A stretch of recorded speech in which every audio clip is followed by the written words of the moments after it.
Okay.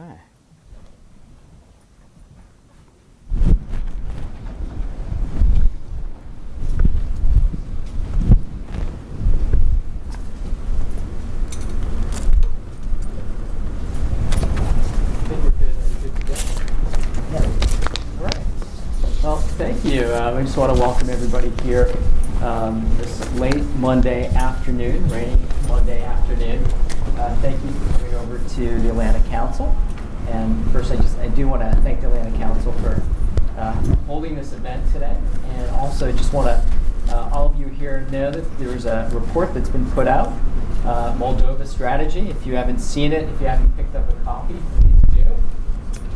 So I want to just point out the two authors of the report who are here up on the stage with us today, and also thank Speaker Candu for being here as well. This is an important event and important time to focus on Moldova, and so I want to thank all of our speakers for today for being here to discuss this report, but also to discuss the relationship between the United States and Moldova as well, which is intertwined with any type of report, is looking at how Western partners, important Western partners in Moldova, including the United States, the European Union, and international financial institutions, look at Moldova. And my name, for all of you who don't know me, is Jonathan Katz. I'm a senior fellow at the German Marshall Fund of the United States, working both on their Eastern Europe and working on their democracy and civil society programs at GMF. And previously, before that, I had the honor to serve as the Deputy Assistant Administrator for Europe and Eurasia at USAID, overseeing our assistance programs in Moldova, Ukraine, Belarus, and across Europe and Eurasia. And I see some colleagues, former colleagues in the crowd here as well, which is great to see them here. And one of the things that when I was working on these programs was seeing, spending a lot of time in Chisinau and here in Washington focused on Moldova's transition. And I came in shortly before the DCFTA and association agreement with Moldova was signed with the European Union, and saw a lot of the progress that was taking place on the ground, but also some of the challenges as well to that transition and to Moldova's efforts to become strengthened democracy and a full-fledged member of the Euro-Atlantic community. So fast forward, we're here, it's 2018, and some of the same challenges that existed even when I started working on these programs in 2014 exist today. And I think the conversation we're about to have is to really look at those challenges. I want to again point out the authors of this report too have laid out not necessarily a roadmap, but suggestions in terms of how Moldova can move forward in terms of its democracy and strengthen engagement with the West. And I did want to say that there is a backdrop to all of this too, and I think it's one that it's really important for us to be thinking about when we think about this particular relationship, is some of the challenges over the last couple of months too. And I think particularly the judicial ruling in Moldova for the Chisinau mayoral elections, which for many in the United States was incredibly problematic and disconcerting. But I know some of those issues will be addressed. But also the upcoming parliamentary elections, which are certainly on everyone's radar here. And having been through elections in Moldova before working on the US government side, how important this period is and how important it will be to ensure that these elections are free, fair, and transparent. And I think it's particularly important right now because as the US looks ahead and looks at its relationships, it has to factor in the progress being made, and so doesn't the EU as well. And I think if we were honest here at this moment in time, it's a particularly challenging one for US-Moldova relations. But I think there's opportunity, obviously, to get things on track, address some of the difficult challenges, and make sure that the opportunities aren't missed. And I know for the Moldovan people and public, and I've seen polling numbers, still suggest that there's a strong desire to engage and to join the Euro-Atlantic community in a more significant way. I think the major challenge is whether or not the government and governments in Moldova are prepared to carry out those reforms and to do so in a way that will truly advance the interests of the Moldovan people. So we're here today to have a full-blown conversation. And I will say this, obviously Moldova is not only challenged by sort of internal issues, whether it's Transnistria or issues of energy or economic growth, or the fact that I believe a third of the country, third of the population is living outside of the country, but it also faces the challenge of Russia and Russian efforts on disinformation. And when I was working at USAID, we worked on a number of programs to help transition Moldova's economy to better support its integration with Europe's economy. And this included in the agriculture sector, wine and vine, the wine sector as well, and a lot of success. And I always took away that Moldovans are entrepreneurial, incredibly smart, capable, and from our estimation, the future for Moldova is Europe, and that's got to be the focus. So, however, partners of Moldova can support and work with Moldovans to make sure that future becomes a reality should be a priority both for the United States and the EU. So what I'm going to do right now is I'm going to turn it over to the speakers for this event. And I'm just going to, most of you know the speakers up here, but I want to just talk to Dr. Andrian, who's to my left, who is the Senior Fellow in the Eurasia Center at the Atlantic Council. He also teaches at Georgetown University, a leading specialist on economic policy in Russia, Ukraine, and Eastern Europe. He's also served as an economic advisor to a number of governments. I think one of the smartest voices in Washington, especially on economics in this region and politics as well. So great to have you here. Congratulations on your report. Speaker Candu, thank you for being here as well. You were elected chairman of the Parliament of Moldova in January 2015. Prior to your election, you served as a member of Parliament from 2010 to 2013, Deputy Speaker of the Parliament, as Deputy Prime Minister, Minister of Economy of the Republic of Moldova from 2014 to 2015. You also have extensive private sector experience as well, and we appreciate you being here today for this conversation. To his left is we have Timothy Fairbank. He's all the way at the end. He's also one of the co-authors of the report, Senior Fellow at the Atlantic Council's Eurasia Center. From 2008 to 2016, he was the original founder and managing director of Development Transformations, where he oversaw and managed the organization's governance, civil society, analytical, and elections programs throughout the Middle East, Europe, Asia, and Africa. He was also, prior to that, he spent a decade at NDI, including, my understanding is you were the first NDI country director for Moldova. Thank you for being here. And Karina Rebecca, who is with SIPA, and this is the Center for European Policy Analysis. Thank you for being here. You also have an incredibly extensive background and history working in this region. I think you're the director of the U.S.-Romania Initiative and the Center's Programming on Democracy and the Rule of Law in Central and Eastern Europe. You're also working, I think, focused intently on the issue of disinformation as a SIPA and as writ large. And you're currently contributing to SIPA's StratCom program. So I think for this conversation today, which is looking at not only sort of the internal challenges in Moldova in this report, but the external as well, we really appreciate your participation today. What I want to do now is turn it over to the authors of the report.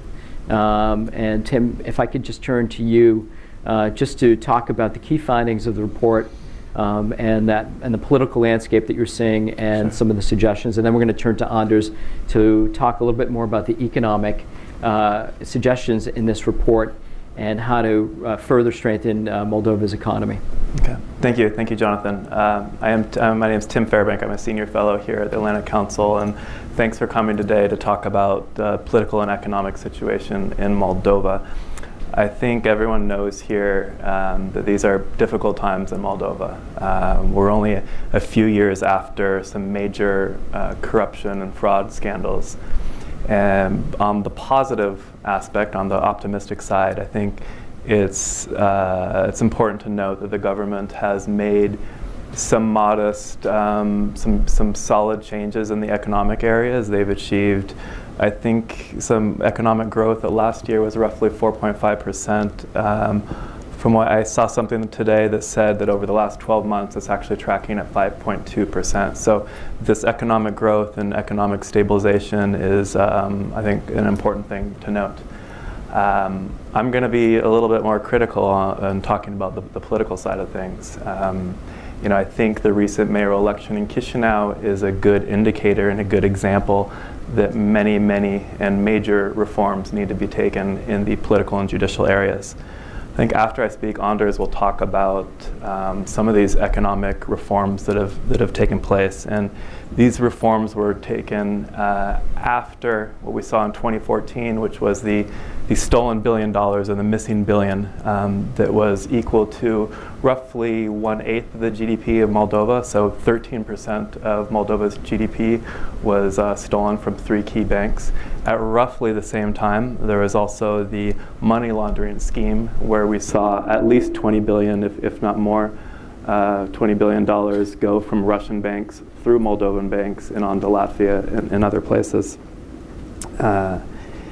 We do talk about some of the loopholes that have been closed that will perhaps stop some of this, some of these financial dealings in the future. But I do want to point out that I find it troubling that some of the major players in the stolen $1 billion, some of the key individuals, have not been brought to justice, and suspicions remain that some of these individuals are still in the country. Regarding Moldova's international agreements, one very positive development is, Jonathan mentioned the EU Association Agreement.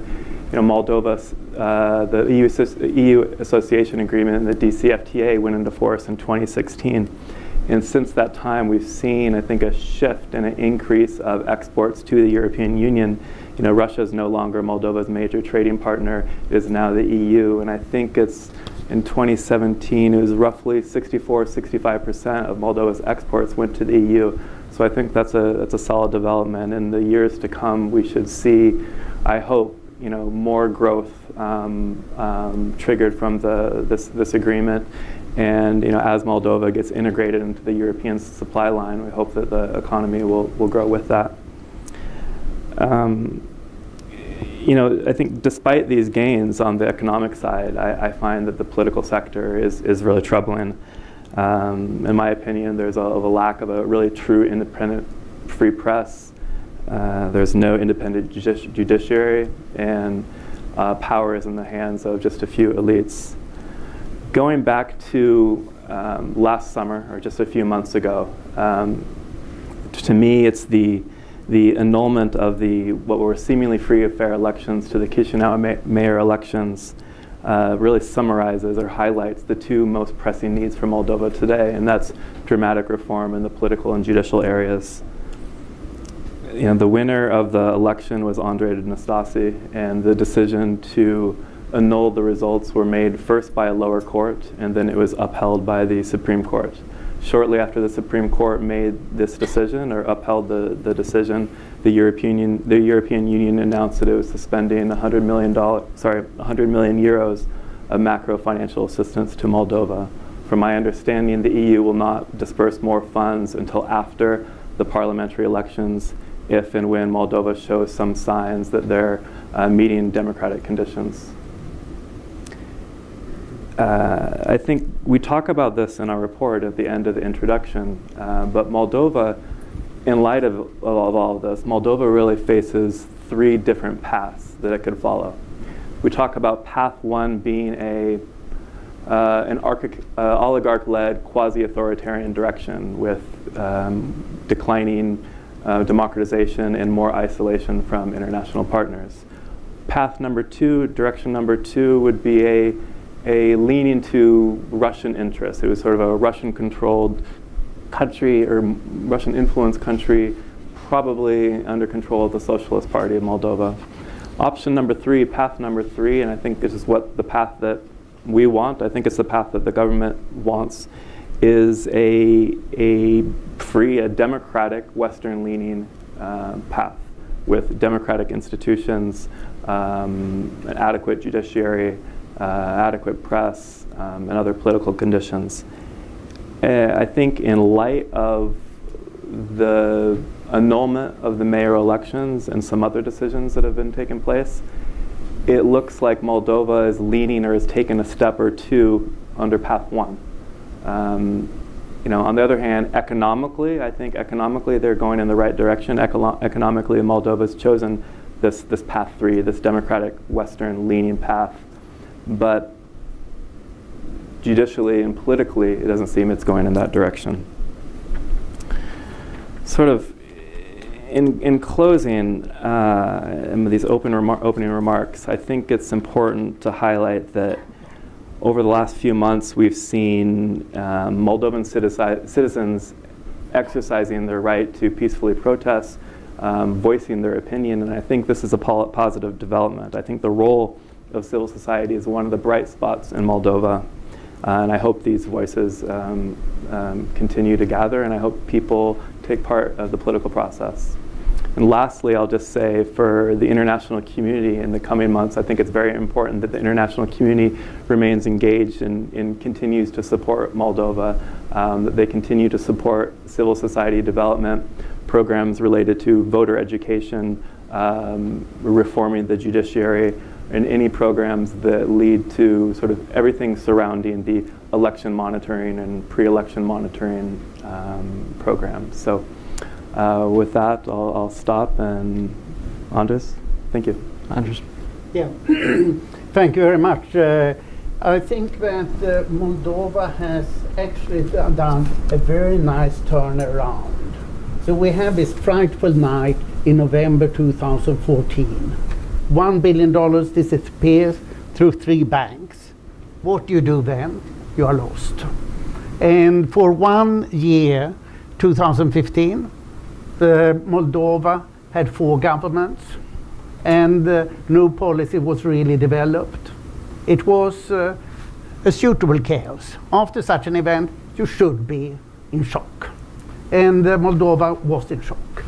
After that, what happened? We got in January 2016 the new government of Pavel Filip as prime minister, and we get quite a different government with young technocrats, with speaking good English and having good education and having worked substantially in Western enterprises or institutions. So it's quite a different phase of Moldova. So what do people do first when they get into their offices? They clean up.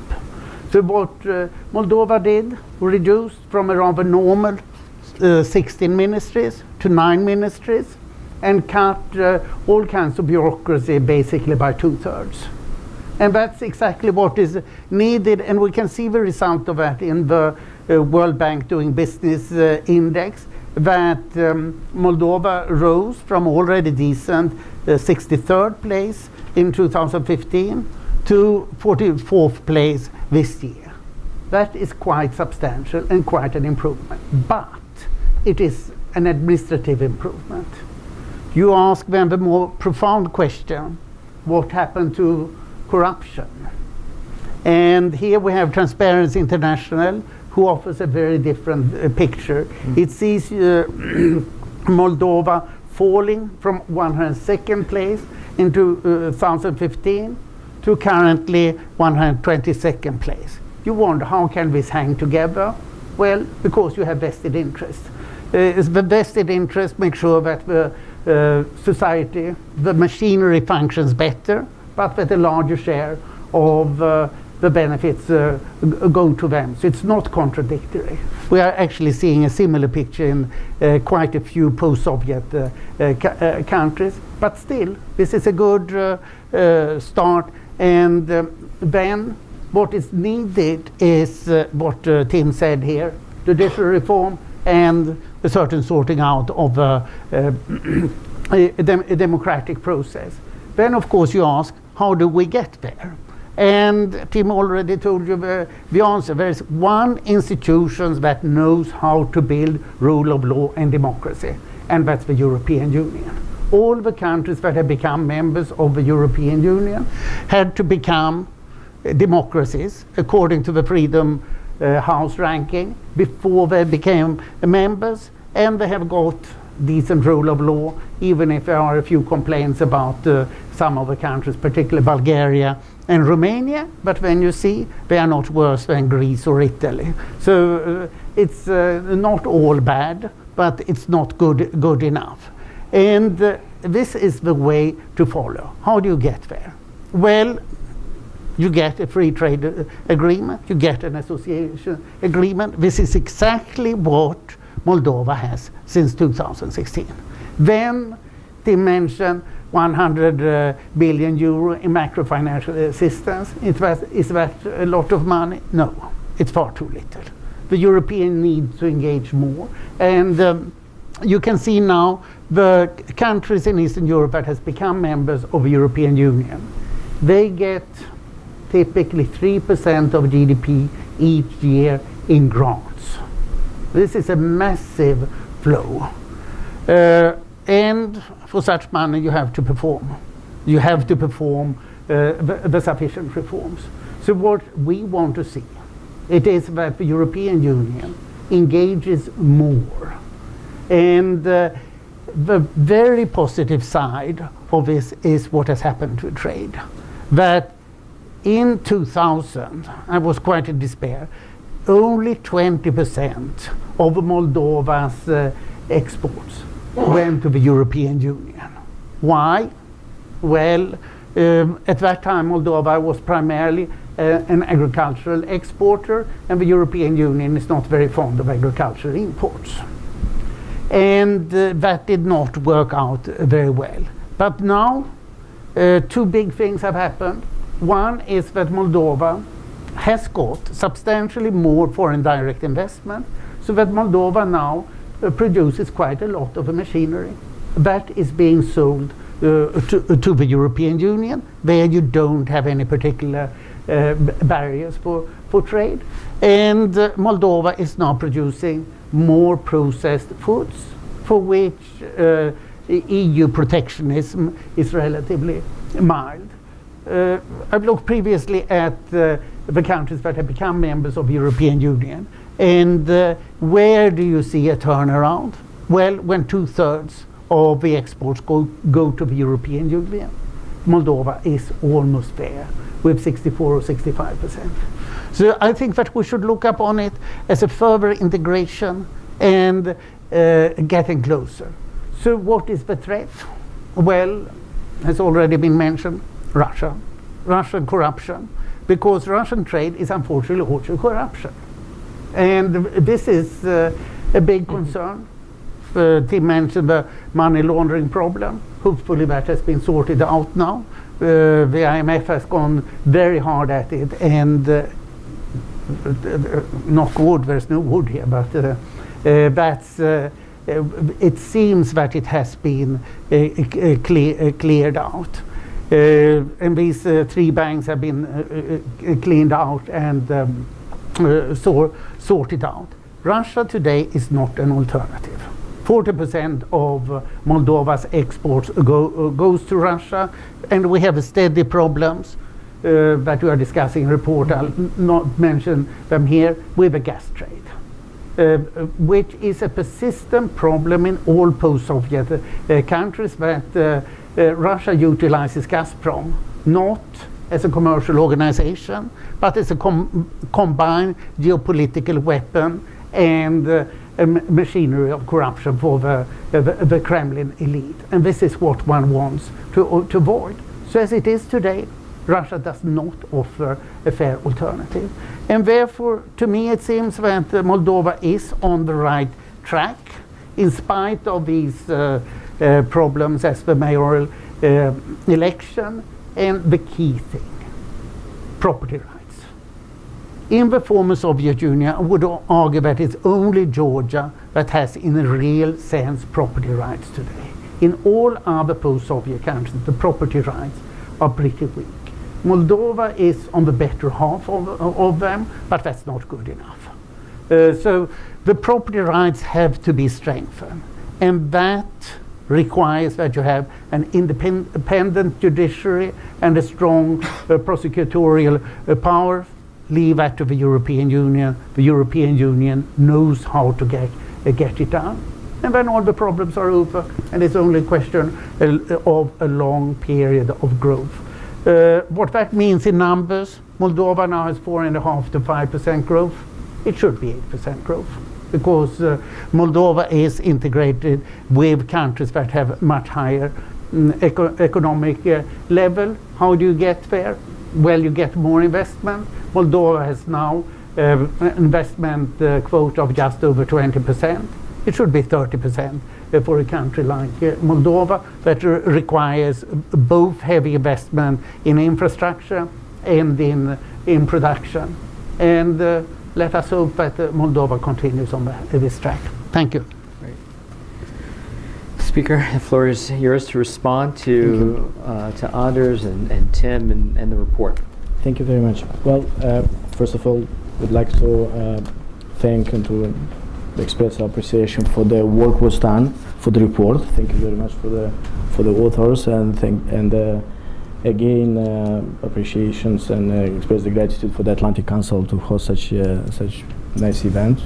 I think it's already the second or the third time I'm here, and it's indeed very interesting to talk about Moldova and about the region.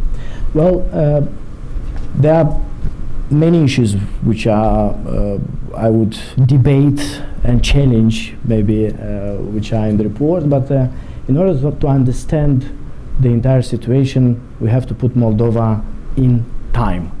Have a line and see where we are in 1990s, at the beginning, when the Soviet Union collapsed.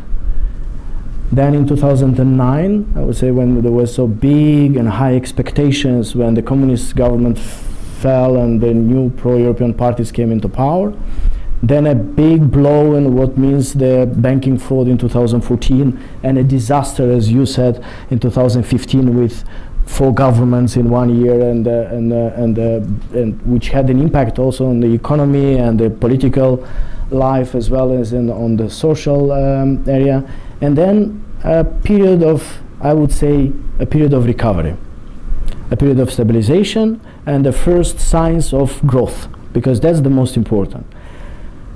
After such big expectations of 2009, it came this failure with the banking crisis in 2014.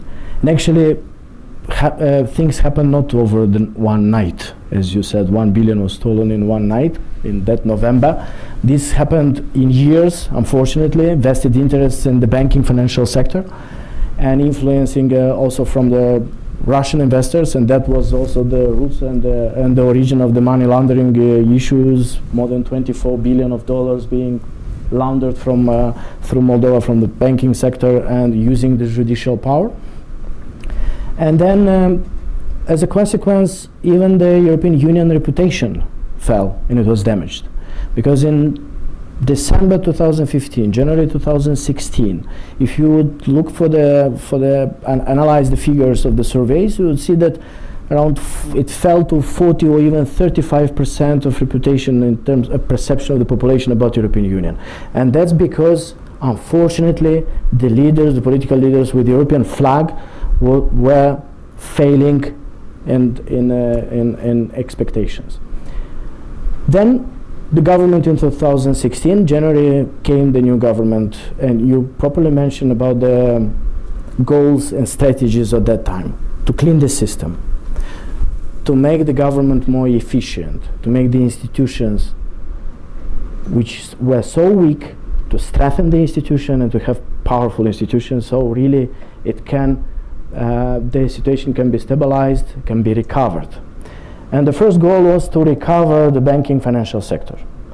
And really it was a tremendous titanic work with IMF partner and World Bank as well, with their experience, with their knowledge, going through legislation, systemic approach. The system was cleaned completely.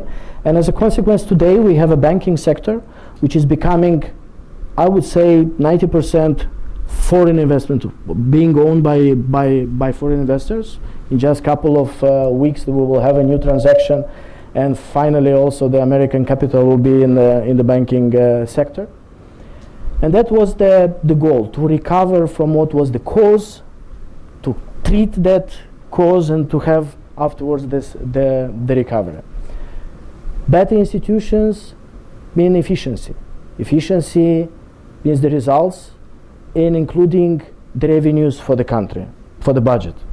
By properly cutting the corruption cases from the tax authorities, from the custom authorities, for what means public procurement. Effectively, we have a revenue increase for close to 30% for these years. Because when to fight against corruption, we can come with a couple of approaches. The first is prevention. It's less costly and more efficient to prevent corruption. And for this, Parliament as well as the government came with a legislation called Integrity Package, where more than 60,000 of individuals, civil servants and officials, those who hold official positions, are yearly coming with public statements showing, disclosing the properties, the revenues, the source of revenues, and of course they even charges and criminal charges if they mislead or they come with wrong information. This is part of the prevention. And as well as to fight against corruption, and in order to fight against corruption is to look where there are vested interests. And the corruption is there. We know everybody that it's the big vulnerabilities where the public funds are.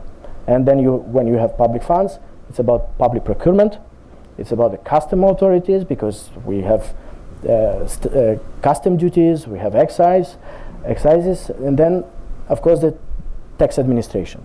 Well, through different mechanisms, including the legislation, we have managed to cut many cases of the corruption and to charge those involved in the corruption scheme. So in this way, we have achieved the results of having the growth in the revenues of the country, which then you have money to spend on salaries, on pensions, on infrastructure, and even to increase the revenue of the population, which for the last 2 years it happened, I would say, never in the history we had in 2 years increase of the salaries and revenues of population more than 30%. And this is really an achievement. Of course, there are challenges. And the biggest challenge, I would say, looking for the entire process from the legislation to the implementation, it's about the lack of human resources in terms of knowledge and experience. We can be the best in working and approving the legislation. And we have examples of the legislation in energy industry, in the banking financial sector, including judiciary system and reforms. And when it comes for the implementation, then we have problems. Slow process, lack of understanding, and then it's about people. It's about the lack of resources to retain good people, to keep them in the country, or to educate and to train the new generation. And therefore, this is a challenge that we have really to think about in the future. And as the priority is already set up, the first priority, number one, for the next period of time, for 5 years, for 10 years, is the human capital and education. This should be the priority for the country. Otherwise, we can be so good in planning, we can be so good in vision, and have this vision if we don't have people for the implementation. Of course, what was set up as the priorities in January 2016 by the new government, the new coalition, I would say that almost all of those priorities were partially or fully accomplished in terms of, and mainly on economic issues, because the economy is the engine and it's a push then for other as the consequence. If you have good economy, if you have jobs, if you have salaries, if you have revenues, then it's much, much easier then to handle other issues, including the judiciary reform, which is, I would say, the biggest problem and the biggest headache which is giving to any of the being the governing the country. Biggest challenge, I would say, the political challenge is, of course, the elections.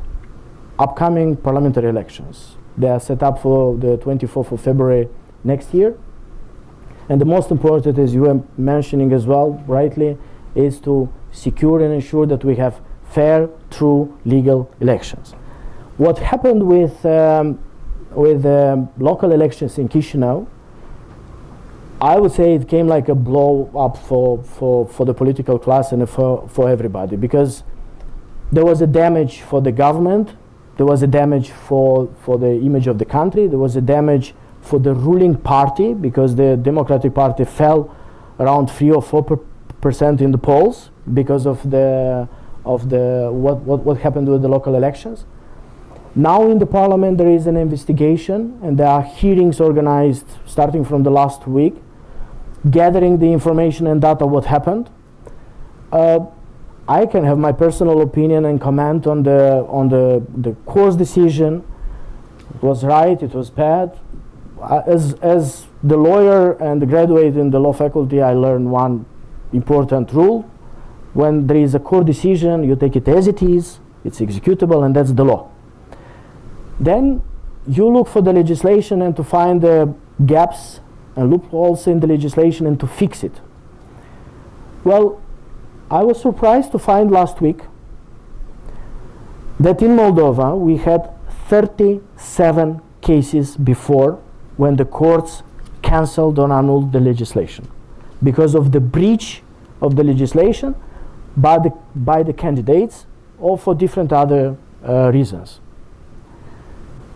It's good or it's bad, so I don't know. Now it's difficult to say, but the Nastase case is not the only one case. Of course, it came as a big sign and a message that something is wrong, including in the legislation, because it's about the city hall, because it's about the capital of the country. It was a breach of the law or not, courts decided. Now it's about the legislation as well to fix those loopholes in terms of behavior during the silent day, behavior during, it's how to campaign or not to campaign during the day of elections, how about using the social networks and about internet. I can tell you that a couple of countries in the region now really have a headache, and now they are looking for solutions on how to prevent the interference in the elections because of internet and because of the social networks. Our Latvian colleagues, they organize investigations, and they're in discussions with Facebook, with Twitter, and also with their Russian social networks. Our Estonian colleagues just recently had a delegation, a visit from Estonian Parliament. They also have upcoming elections at the beginning of 2019, so they're also thinking about, because this is really something which we never were thinking before, how important can be for the elections. In Moldovan legislation, we don't have anything about the social networks, anything about the live broadcasting during silent day or during the day of elections.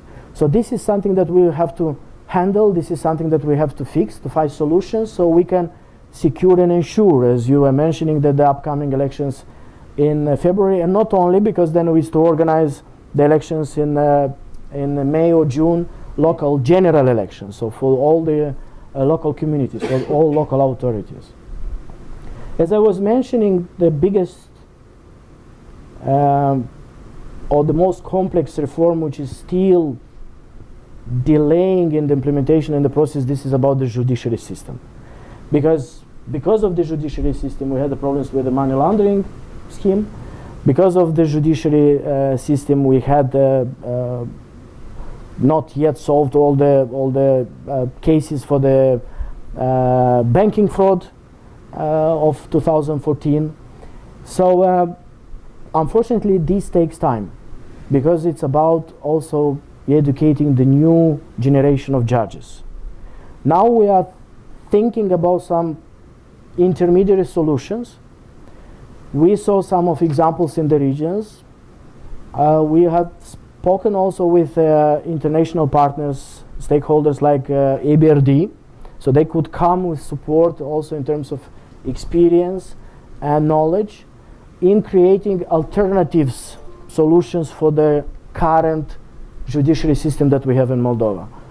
First is to introduce mandatory binding the mediation before the court itself. And second, also like in some of the countries in the Middle East or Kazakhstan recently also were thinking about introducing English law system with English courts and the decisions to be binding, forcible in the country when it comes business to business relations or business to with authorities, towards the authorities when it comes for the business regulations like tax authorities, regulations, or whatever authorities handling the relationship. So there are still many issues to solve. In some of the areas we were more successful, in many of the economic areas. In some of them less successful. Still, all of us would like to speed up in many areas. Finally, we have managed to launch important projects. It's about the legislation, it's about the system itself, but also the infrastructure projects for securing the country from an energy point of view. And that's about gas pipe from Romania to Moldova with reverse flow, as well as interconnection with the European Union through Romania, called back-to-back system, when it's about the electricity because of different frequencies. And this is a big jump. This is really a big development. It's also economic project which will generate jobs and economic growth, but as well as the security of the country. Media, mass media, civil society, it's also on the agenda of the political agenda. This year in the parliament we have managed to set up a working group with the civil society and experts in the mass media, so to work on the new legislation which could give a big push in development also for the outlets, TV outlets, radio outlets in Moldova, and also to secure the country against the propaganda, disinformation, by prohibiting to be broadcasted the Russian products, and to attract foreign investors. Therefore, we came with a solution like other countries, like called cash rebate. So the country pays back the investors or part of the investments from the foreign investors. A new law on the civil society. Now we are discussing in the parliament to encourage more, so to focus on development, because we need civil society. It's a very important, I would say, watchdog for what the government is doing, on what generally the power is doing, and this is also important. Still many things to do, but the most important challenge, the upcoming parliamentary elections. Thank you. Thank you. Thank you for those comments. I know there's going to be a lot of follow-up questions, also responding to some of the things you said, and I think, I do have to think that what you mentioned about the Chisinau mayoral election in terms of impact, I think it's probably, in the time that I've worked on Moldova, it was probably the most significant impacting event on how people in Washington are looking at Moldova. I want to say it's a particularly, that's why I think it's a particularly challenging moment, and want to put that in the proper context, and that's why the upcoming elections, it's not only about free, fair elections, it's about even the lead up to that, to whether you have a level playing field. You mentioned independent media, which we know there isn't, that independent media in Moldova struggles, but it's also about the actual modalities leading up to this election as well. And if you look at polling numbers too, it's certainly a challenging polling numbers for the current ruling party, and I'm curious when we get to this, and Corinne, I'll turn to you next too, is how do you intend to, if the numbers look where they are right now, how do you intend to reverse that? What are the things? If you look at the polling of what Moldovans want, they want corruption solved, they want strengthened relationship with the West. Not all. It's there's definitely some divides within society, and that's a challenging process. But I'm interested in hearing more about that, because I think what you're talking about in terms of looking at the future, if Moldovans are leaving the country, or they feel like they don't feel comfortable, or they don't feel confident in the system itself, then it's going to be really hard to reach the full potential that you talked about, even with human resources. And so that's an issue. And that type of trust from society, a buy-in to the future, is critical, especially for smaller countries that are challenged economically. And Moldova still reaches those challenges. Can I turn to you next just to respond to some of the conversation here, the report, also to some of the things that the speaker has talked about? Sure, thanks, Jonathan, and thank you for the invitation. I think it's really great that we try to keep the expert community focused on Moldova. I think it speaks to the relevance of the country in a regional context. And I think it also speaks to our success, or maybe lack of success, in kind of promoting the values that the Euro-Atlantic community is founded upon. And I think I wouldn't be a good Eastern European if I weren't a little pessimistic. So please allow me to be a little bit pessimistic and first say to the report that Tim and Anders have authored, that I absolutely agree with how you identify the main challenges and some of the main recommendations. And I think everybody, Mr. Speaker, you as well, agree that judicial reform and corruption and some international analysis would even claim that we're actually seeing state capture. It's not just pervasive corruption. This is the main challenge that the Moldovan system of governance is facing right now. And secondly, because I referenced independent analysis, both from, let's say, Moldovan civil society, but also reputable international institutions, and I'm talking here about the World Bank, the IMF, European Commission, as well as some of the international NGOs. I recently read something on the Bertelsmann Stiftung on Moldova. They seem to contrast quite significantly with what we're seeing from your assessments coming from Chisinau. And I think while there have been improvements, and we see the results, especially after the big $1 billion theft scandal, it still seems not to be enough. And there is a perceived disenchantment on behalf of the Western community as to whether Moldovan elites are committed to the path that they've set themselves onto.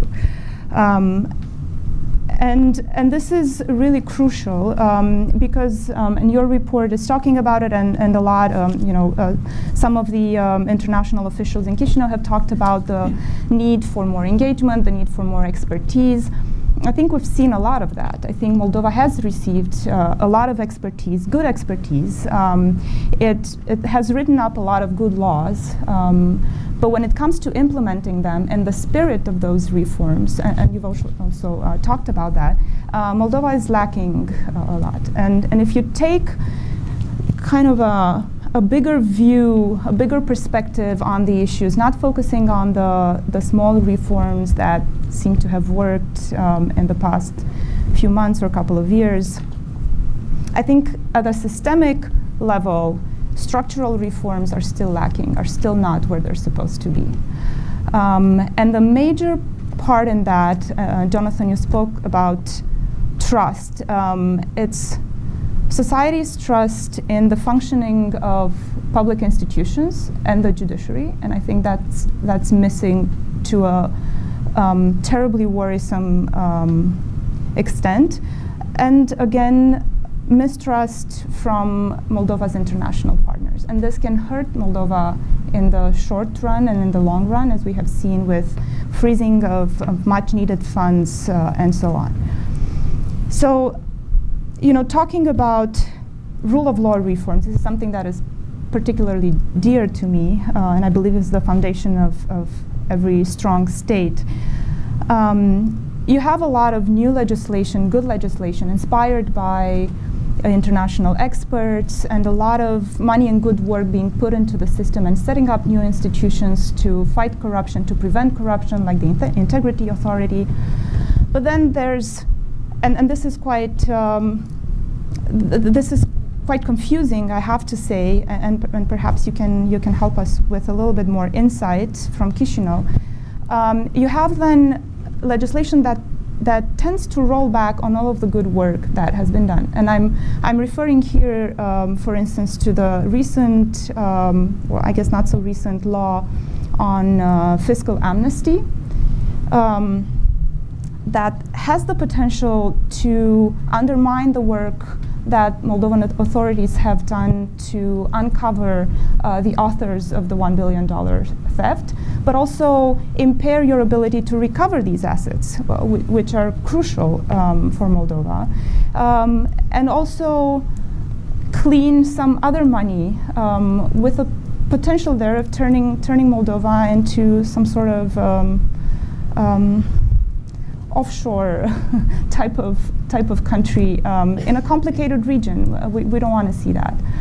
So that's I think, to a certain extent, a typical path for Central and Eastern Europe, including for countries that are now members of the EU, where you see a range of good reforms, most of them implemented or created, written up, better said, as a result of the pressure of the European Union or the IMF and so on. But then you see a measure that undercuts all of this effort and rolls it back to time zero and destroying all of the good work that has been done. And I would also like to add to that, we've referenced some of the main scandals in the financial sector in Moldova. There's also energy sector, and all of you have mentioned how crucial that is in reducing Moldova's dependence on Russian gas. But there's a corruption element there too, or a captive institution type of situation there too, with a lot of bad energy deals that are hurting Moldovan society, are hurting the Moldovan state budget, and are hurting the credibility of its state institutions by allowing all sorts of energy schemes to launder money, to allow offshores to penetrate the market, to impose undue tariffs, to extract undue revenues, and so on. And this makes Moldova more vulnerable, not just to Russia, but just internally. It just weakens state institutions. So this is just to reinforce that it really takes, and we've seen that again, I need to reference countries that have become members of the EU in the past 10 years. It really needs to go to the root of the problems, to the cause of the problems, as you said, Mr. Speaker. And that may not be the lack of human resources only. It may also be, and please contradict me if I'm wrong, a lack of political will. We've seen that across the region. When you have the nice reforms, ticking all the boxes that the international community wants to see, but then we don't see commitment to actually fundamentally restructure governance principles, institutions, the political behaviors, administrative behaviors, and so on, that would make reforms sustainable in the long run. So I think that is a major problem, a major issue that Moldova will have to confront.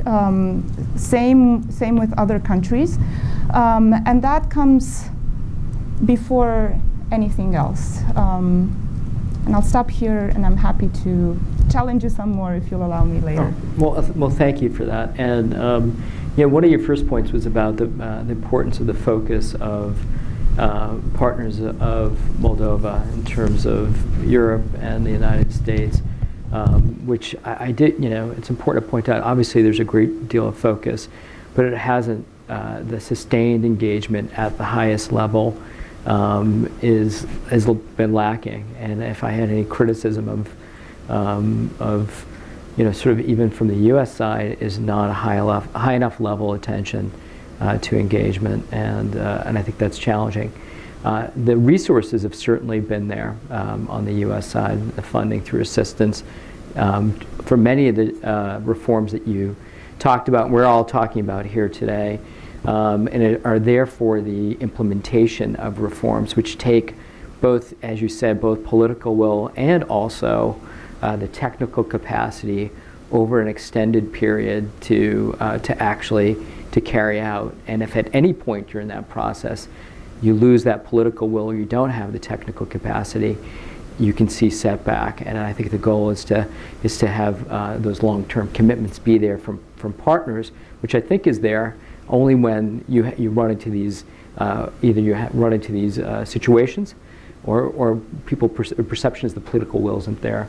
So, Speaker, I wanted to give you the floor to respond to some of both the challenges and some of the points that have been raised in conversation so far. Thank you. Well, accept the challenge, and I would be more optimistic, because without optimism, and then definitely we don't have to do anything. It's just to shut ourselves somewhere in the dark and shoot ourselves with the pessimism. We live in a different and difficult region, and we have to understand that some of the countries build the institutions and the rules for hundreds of years, and we will only have 27 years of existence of this country, still with I would say Homo Sovieticus mind and mentality of part of the population, still with the nostalgia for the Soviet Union and difficulties in accepting the new challenges and the new way of being. We are talking about a new generation of young Moldovans who has the possibility to study outside of the country, gain experience, and maybe stay there outside of the country without coming back and participating or contributing for the development of the country. Different countries had such kind of path. Take Italy, for example, after the Second World War. How the north of Italy was living to different other countries in Europe or to United States, and the south of Italy was coming to the north. So there are processes, there are challenges, but definitely we have to be optimistic and work and work and work. When I was talking about the good legislation and problems in the implementation and lack of experience and lack of knowledge, let's talk about using facts. And I will give you an example. One of the most important tools and institution to fight against corruption, to prevent corruption, and that's about the National Integrity Agency. Within the National Integrity Agency, there is a function, there is a position of so-called inspectors of integrity. This agency is trying to recruit people to get in this work with such good salaries. It was unbelievable. Last week we organized hearings in the parliament to see how this agency is working. And we were surprised to hear that for a junior position, which is paid for more than $1,000 per month, and this is a huge salary for Moldova, they don't have resources. They have less, well, there's a big interest, but people are afraid to come because there are tough conditions for the recruitment. Interviews, tests, which they have to pass, publicly broadcasted. Polygraph test, lie detector, which is again something that many of the people will not have courage to go. But if we want to build something really strong, there should be a way. We really need integrity officers or these inspectors really to be at the high level of the integrity and morality. And in order to have them, you have tough interviews, you have tough tests. So they are working from the entire capacity. They have only 30%, 30 from the entire the personnel that they need. And they still organize public interviews, they still put always the advertising for the recruitment, but people, they have reluctancy of going so.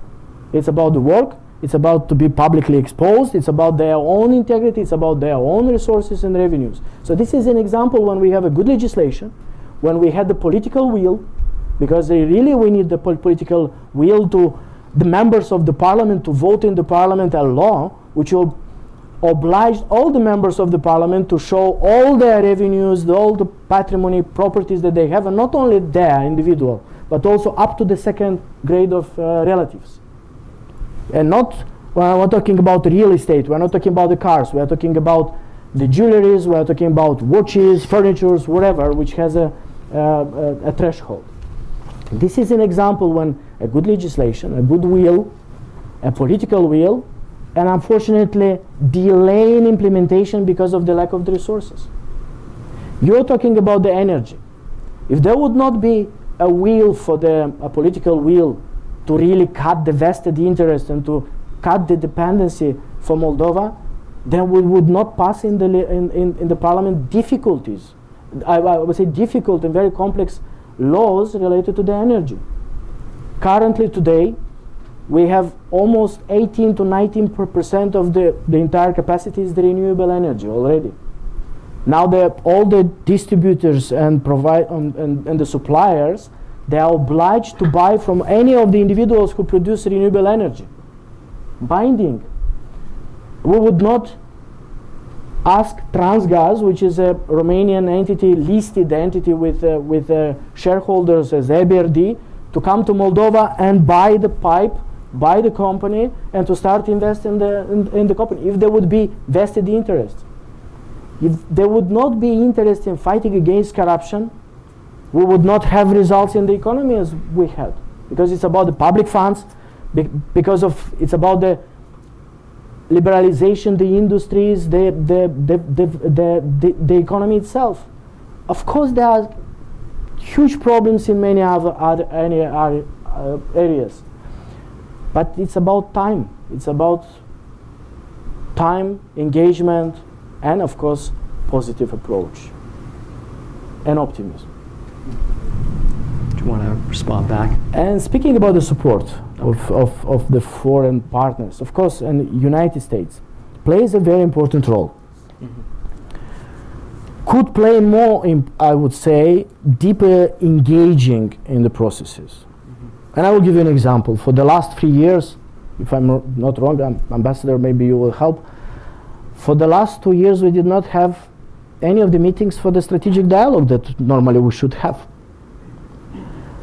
And internal domestic issues in the United States or in Moldova should not stop us in having the dialogue on defense, on education, on infrastructure. United States is strategic partner for Moldova, reliable partner, and one of the most important partners. More than $1 billion were invested in different programs. At the same time, disengagement of United States, of European Union, and other international partners like IMF, World Bank, EBRD, this will really damage the country. Engagement, strong engagement, irrespective of the domestic issues and processes. Because ultimately, we're not talking about Andrian Candu as the Speaker of the Parliament. We're talking about processes in the country which will help the population of the country. That's the support for Moldova and its own people. And it's not about the political stakeholders or the current rulers. Tim, and then we're going to turn to everyone here if you have any questions. But Tim. Yeah, I just have a few more things to say. I mean, I want to be clear. I don't think Moldova's on the right track. I think there are a lot of problems, and they're not on the right track. We talked about, you mentioned like looking at the timeline over the years, the 90s, the 2000s, and what's taken place in Moldova. We've never had an election just canceled and annulled by this. Moldova is actually, we mentioned in the report, compared to its neighbors, the elections over its history, over its 27 years now, they've been pretty good. There's never been worries like there are now. There's never been an election that's been canceled. Moldovan elections have been quite good. During the 2000s, when President Voronin of the Communist Party was in power, communist power, but pro-European for the most part, the elections were solid, the elections were good. I was there. I monitored many of them. I was there in the pre-election and post-election phase. The elections there were good. You know, I don't think the country is seriously fighting corruption. We talk about the missing billion and any steps that have been made for that, but the businessman and politician Ilan Shor is responsible for a lot of that money. Is Ilan Shor in jail today? No, he's an active mayor. He does what he pleases. The government kind of allows him to set up a counter protest to the protests that we saw a few weeks ago. So it's hard to talk about being serious about fighting corruption when there's examples like this, if we're just sticking to the facts. And lastly, I think the immigration issue is a big concern, and certainly, for 20 plus years, people have been leaving Moldova. It's tough. The economy is tough. People are going. But I think people in Moldova need to see more reason to stay or more reason to come back home. And I think if you look over the last couple of years, look at the figures of the amount of people applying for Romanian citizenship, I think that spiked quite high over the last couple of years. So that's a little bit of a concern.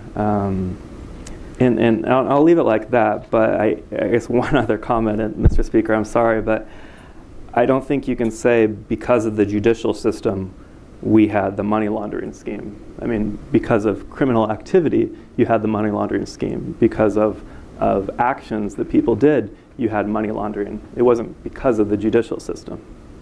Thank you. Okay. If you would allow just a couple of words. The judicial system was used for the money laundering. Because money went from Russian Federation through Moldova based on the judicial decisions, court decisions. That was the cause and that was the reason why Moldova was used, because of the judicial system, because of the courts. It was everything based on decisions of the judges of the courts. And consequently afterwards, after investigations, today we have 15 judges and many prosecutors being under the investigation. When I didn't know, when I was telling you, I was surprised to find that we had 37 cases of annulment of local elections in Moldova. We should go deeper in analysis and see. On one side, we want to have a rule of law and to respect the law. On another side, someone, which now I don't come now as a judge to judge a case and to blame that someone is guilty or not. But the court said that it was a breach of legislation by the candidates, and if we're talking about the breach of legislation, that's the rule of law. That's the rule of law we should respect. It's under the investigation, it's under the hearings in the parliament, so we'll see what is the result of this investigation. And on talking about the so-called stolen billion case, we have more than 45 criminal cases. We have more than 55 people, individuals, under the investigation, some of them detained, some of them already condemned. We have, that's what the prosecutor says, and that's what they will also set up in their strategy for the recovery of the assets. 90% of assets are already traced. Now it's about the process of recovery. And when we are talking about recovery, then we have different jurisdictions, then we have different procedures like regulatory commissions and many other things. Things are happening. Yes, maybe slower than we expect. It is true. You give the case of Ilan Shor. He got the first decision from the court.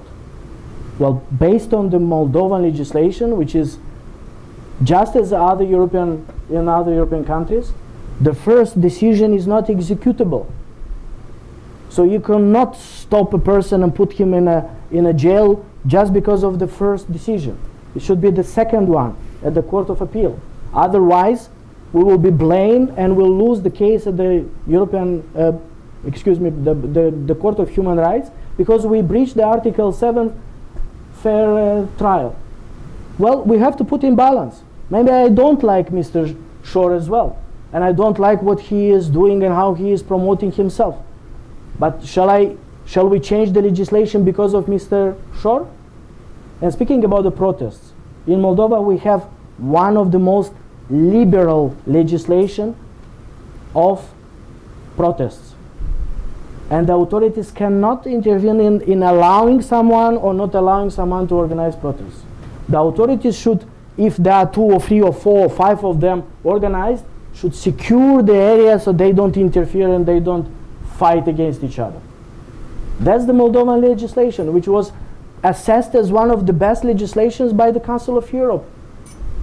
And that's the freedom of expression, and that's the freedom of protest. Should Moldovan authorities tell to one or to another, don't organize protests just because we don't like this or we don't like that? That will be interference. Thank you. Okay. Well, why don't we open it up to the floor for questions? We have one over there in the corner. Please identify yourself and who you're affiliated with. And we'll take a couple together because I recognize the time is close to ending here. So why don't we take the 3 on that side, one row behind you, yes, and up front as well. Sure. Good afternoon. My name is Alex Sanchez. I'm an analyst here in Washington, D.C. Mr. Speaker, since the 2016 attempted coup in Turkey, tens of thousands of Turkish nationals have been arrested, and even more civil servants, teachers, and have been fired. The Moldovan government has done its share in the crackdown in Turkey. Just a few days ago, 7 professors from the Horizont school in the capital were arrested and summarily deported to Turkey within only a couple of days. My question is why? Why were these people arrested? What specific charges were made against them? And what does it say? Was there even a trial before they were deported back to Turkey? And what does it say about the rule of law, transparency and democracy and judicial reforms in Moldova if the Moldovan government continues to carry out these actions? Thank you. Why don't we take up in the front row? Hi, Inga Afanasieva, citizen of Moldova. Just to follow up on that, I'd like to ask Mr. Candu, in his conversations with the American counterparts here, how you are going to present the case of the 7 Turkish teachers that have been extradited to Turkey, and are you aware of the fact that although they're suspected of being associated with the Gulen movement, that actually Fethullah Gulen himself is exiled here in the US, he has not been extradited to Turkey. So what will be your story to tell the American counterparts, and how have you and our leadership respected the Constitution of Moldova, human rights of those individuals? And my second question is, I'm actually very appreciative of you bringing not only the optimistic side of what is happening to Moldova. Thank you, Tim, for bringing up the egregious violations that are happening in Moldova, and actually understanding that if things don't change now, they will get much worse. In that context, I'm curious about who funded the report itself, and if there was a request to do the report, who did it come from? Thank you. And I think we have a gentleman right behind in the... Yeah, hi, Bill Hill, currently of the Wilson Center, but having spent a little time in Moldova. I'd like to turn to a longer range question that I hear a little bit alluded to in Speaker Candu's remarks, but less so in the report, but which I think is, it's the question of human capital and the large continued dependence of the Moldovan economy on remittances. And it strikes me that Anders, and you can go back and look at this, at how this fits in. My experience in working in Moldova was certainly that the absence of personnel is a key factor, even if one has political will. And Mr. Speaker, you referred to that in terms of the anti-corruption agency. But I just wonder if, how with your other recommendations, with many of which I agree fully, how can you, what steps or what part of this can be used to provide incentive for the hundreds of thousands of Moldovans who have left over the past 20 years, working abroad, sending money back, upon upon whom the economy and the population in Moldova depend, and whose absence really is a severe limiting factor on all of the things that you're talking about that one wishes the Moldovan government to do in order to implement reform. Thank you. Okay, so why don't we, Mr. Speaker, I think a few of the questions were directed to you on certainly the communities outside Moldovan community, and that the inability for them to impact what you want to do internally. If you could answer that question, and then also there was a question about Turkish citizens who were sent back to Turkey with what for some is perceived as being with a lack of judicial due process. Which, by the way, hasn't been the only time this has happened in country in Europe as well. But you're best able to answer those questions, and if others want to jump in as well, please do.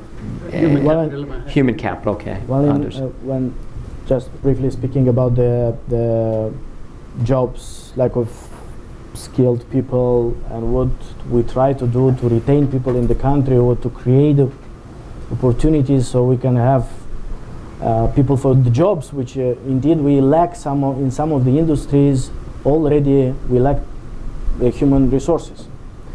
First of all, is to come with some exemptions, some programs, social programs, to retain people in the country. For the youth individuals and the young families, the government came with I would say quite successful program, like in Romania. Romanian experience is called the First House, where the country is helping to have good conditions for the mortgages. So the young individuals and the families, they can buy their first house. Then other initiatives for now if someone comes to Moldova to set up the business, and if this is 100 jobs, then the country will come to cover the costs of those jobs for the 4 years' time. And many other exemptions and privileges to attract investors and to create jobs and to educate people to become more professional or specialized in some of the areas. And when it comes for the human capital in education, there is also quite a good program which now is developing more and more. It's called vocal education, when one individual can combine studies with work. It's a German system, as well as with the Germans now developed. So there are already a couple of the programs to help keep the people in the country, as well as to specialize them in different skills so they can fill in the jobs, which, by the way, they're quite good results. Speaking about the economy, last year there were created close to 60,000 new jobs. And that's an achievement. Speaking about the Turkish citizens, people are mixing up with the terms and legal framework. They were not arrested, they were not detained. These are the foreigners who were seeking for the asylum. The asylum was refused, and they were removed from the country. So there is a procedure for this. We have organized hearings in the parliament, the first hearing. Still others will be organized to understand better the environment, the cause, and how everything was done. Based on the information from the intelligence agency, based on their information and their statements and what they came during the hearings, they fulfill the legislation and they were obeying all the rules for the so-called exposition. I can believe or I cannot believe. I can have my own opinion, but when it comes for what was said, security of the country, then you rely on the professionalism. Then you rely on the professional attitude, skills, and it's very important that Moldovan authorities, they respected the human rights and the legislation, domestic legislation, as well as the international legislation that Moldova is part of. Anderson. Yeah, let me take Bill Hill's question about immigration.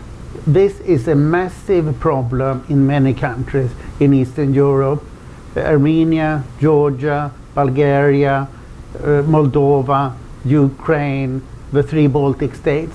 Each of these countries have lost 1/4 to 1/3 of their populations since 1989, and it will get worse because of the massive differences in salaries.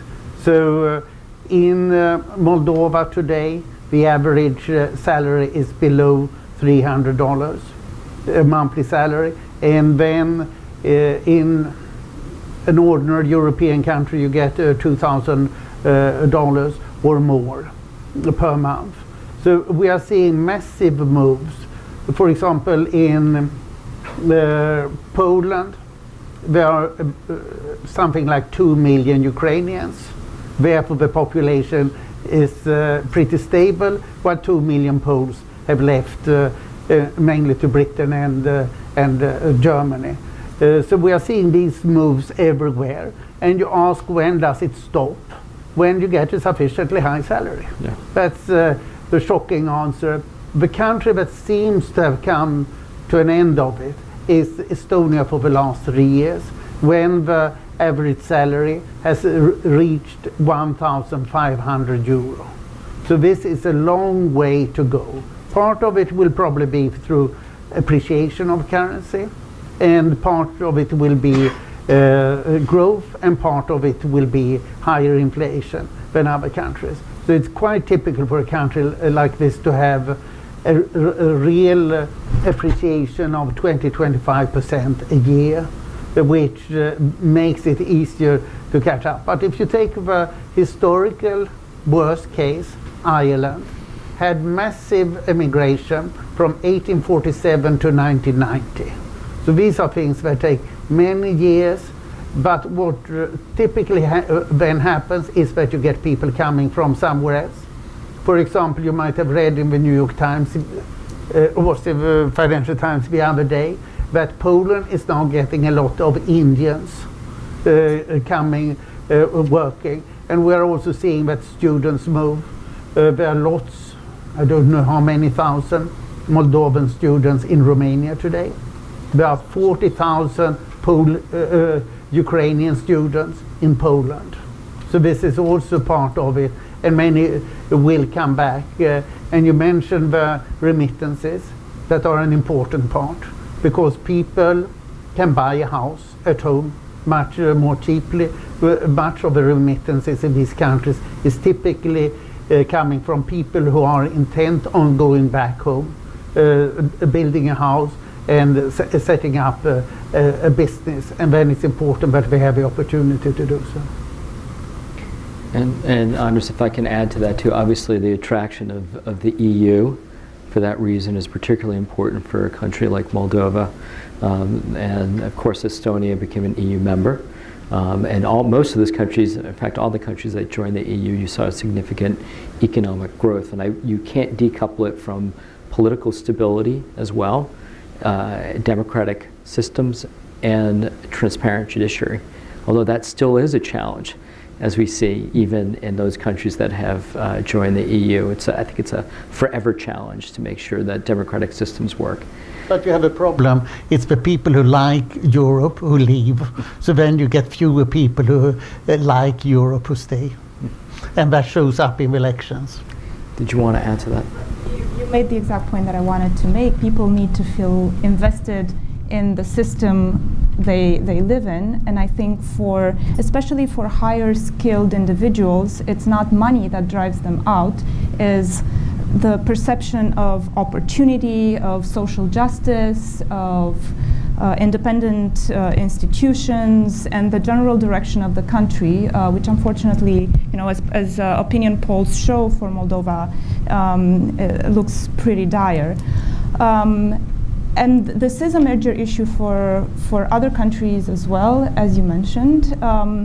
But also, I think it's worth considering a little bit the policies towards the diaspora and how you keep people invested in their country of origin. And one of them is rebuilding trust in the institution, in the state they've left, and the other one is keeping them engaged in the political process. And I think the tendency is going counter to that. And we didn't get a chance to talk about the electoral law that the Moldovan parliament adopted last year, but this tends to limit the involvement of the diaspora in participating in the democratic processes in Moldova. It kind of limits other things as well and creates unfortunate opportunities for political forces in Moldova. But I think that this is a major issue, and this was, because we talked about legislation, this was created through legislation, unfortunately. Exactly, to allow diaspora to have their own representatives for the first time in the history. This will create opportunity. Based on this system, there will be constituency here in the United States, and our Moldovan diaspora who lives here or in Canada will have their representative, will have their seat in the Moldova parliament. That's due to the new electoral system. Yeah, I think there's a concern though that it dilutes the actual vote of the diaspora community, this large diaspora community, to funnel it into these few seats in Parliament rather than weighing in as part of the overall system. And I do think that if you're sitting from outside looking in, and you have a certain perspective of where you want to see the country go. Many of them are in the EU and want to see Moldova closer to the EU and integrated, and to complete the association process. They may look at that, at the new law, as being more restrictive, and I think that's worthwhile noting. As you're thinking about attracting that human capital back to Moldova, is exactly what was said, which is to attract them. Otherwise, it looks like it's an attempt to push them away. And that is how I've heard it from diaspora communities that I've talked to, is that they feel like it's pushing them away. So why don't we do this? I think we're pretty close to the only challenge that we have, I think, is that we're pretty close to the time that we have. So I think we had maybe one last question we can take here. If we could just take over here to the right. And please please be as quick as possible, because we have very limited time. And what I'm going to do afterwards is ask each one of our participants for a final word. Okay, then I'll read them to be fast. Elena Dragalin, Moldova Aid and organizer of Moldovan American Convention. On July 26, 2018, the Parliament passed a fiscal reform package that allows previously undeclared income and assets to be legalized after paying a tax of only 3%. Combined with an existing law that sells Moldovan citizenship for only 100,000 euros in cash or 250,000 in investments, aren't you concerned, Mr. Candu, that this could legitimize theft and corruption, turning Moldova into a haven for money laundering? And this was actually Corina's question, but was not answered. And of course, I'll ask one more. On June 26, 2018, the Parliament registered the Bill 2017 on diaspora's equal voting rights. Will you personally support this bill, and why, yes or no? Thank you. Thank you very much. Well, the citizenship versus, the investments versus citizenship, this is a program which is part of so-called golden business package. It's a golden visa regime, which is used by many countries in the region. This is something which Cyprus, Czech Republic, Bulgaria, countries in the region are doing, and I don't see anything wrong with that if you have a very good system of check and balance, but checking the integrity of that person who applies, the source of income, and you work with international stakeholders and you work with international partners who has this experience. In the world, there are 3 or 4 big international companies, and the government have organized an international competition, and one of these companies won and will help the government to set up the system, filters as well, to work with Reuters, WorldCheck, and other international big players in order to secure, so that one who comes to apply investing in Moldova and getting the citizenship It's really clean. It's reputable. Does not have any bad backgrounds and things like that. And I think country needs the possibility needs to show and to set up an opportunity for the wealthy investors to come to really invest 250,000, which is returnable, or 100,000 non-returnable, which will go in a special fund. The most important, what the government is going to do with those money, how to manage. This is a question mark, which is about the efficiency and strategically to target the investments, particularly in as other countries have done it in the infrastructure or others. So this is important. As about the so-called voluntary declaration of assets, or called amnesty, they are not related. They are not related at all, because the declaration of assets is for the Moldovan citizens first already. It's not. It's for those who you know very well what is the reality in Moldova, and I will give you only one example. The real estate in Moldova, in majority of the cases, 80% of the real estate, it's under the value, under the market value. This is done because the taxpayers, the owners, did not want to pay the tax. So the tax base is shrinked. Based on this law, the voluntary declaration of assets, there is a possibility for those who came with a document that a flat costs $1,000 to come and to say, to assess, to come with the assessment and to indicate the real value, the real market value of that flat or the house, paying 2 or 3% indeed from the difference, from the gain. And at the end of the day, ultimately we will have assets with a real value.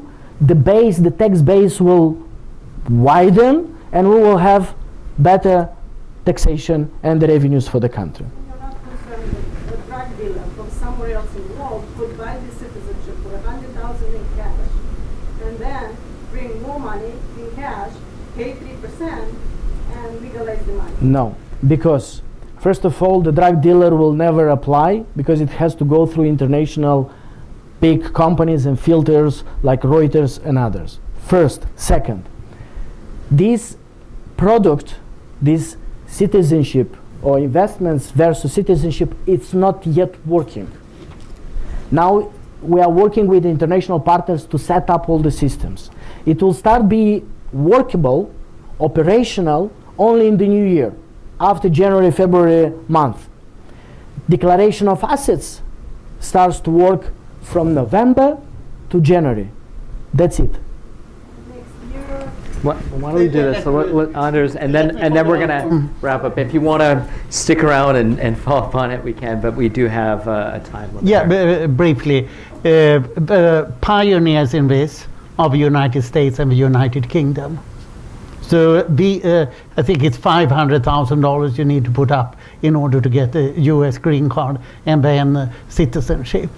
There are currently, I think, 11 EU countries that have this system.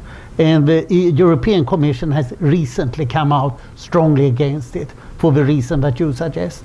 And also the countries that have it particularly, it's Cyprus and Malta. And they have caused very considerable problem. So I think that this is something that there will be an internationally thinking of, but it's mainly the countries with Anglo-American law that have developed the tradition of selling citizenship. And this is connected with secret ownership.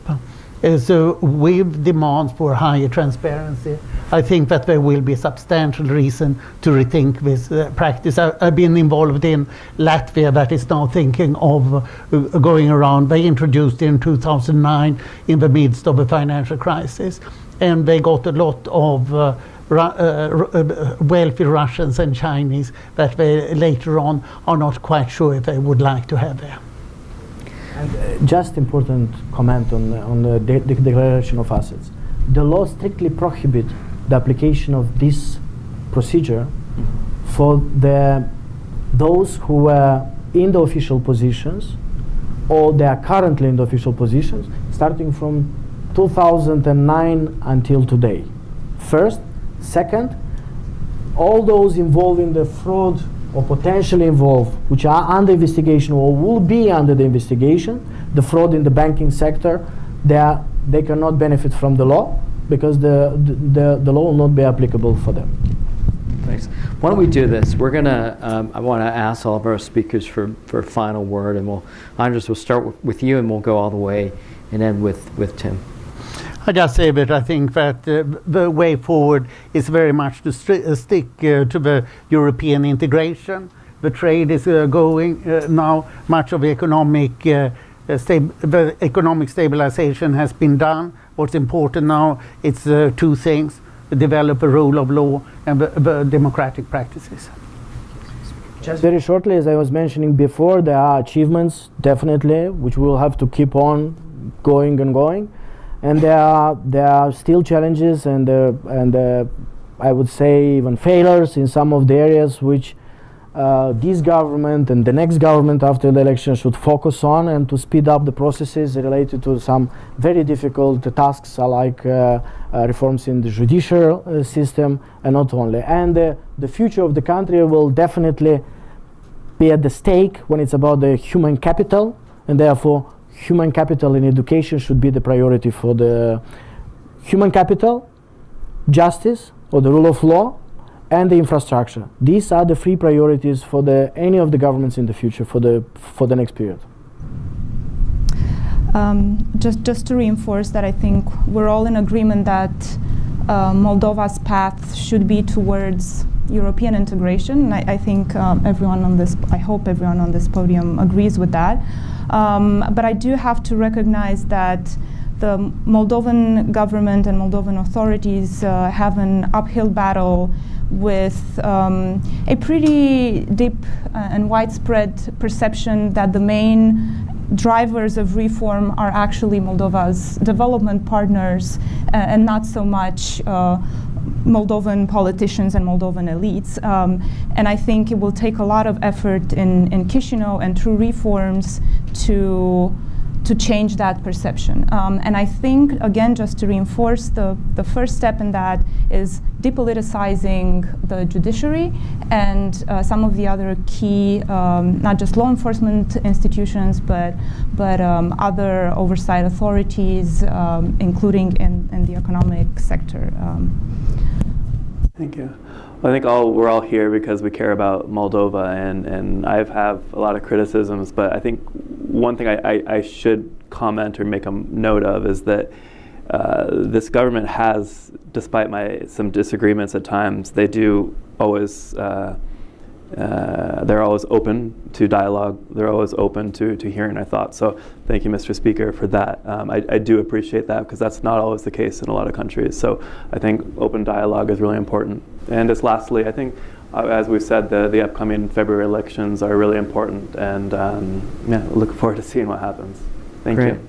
Well, again, I want to thank all of our speakers for this conversation. And I think I agree with Tim, which is I think everyone up here wants the best for Moldova, for the Moldovan people, and reiterate the point that for many of us want to see Moldova fully integrated into the Euro-Atlantic community, prosperous, secure, but there's obviously some very different opinions about what's currently taking place, and we do appreciate the open conversation that we had here today, and we want to thank everybody for joining us, and I'm sorry that we didn't get to all the questions, but hopefully you'll get to ask some of these questions afterwards or in between or at the next event at the Atlantic Council. So if you can just join me in thanking our speakers for coming here today.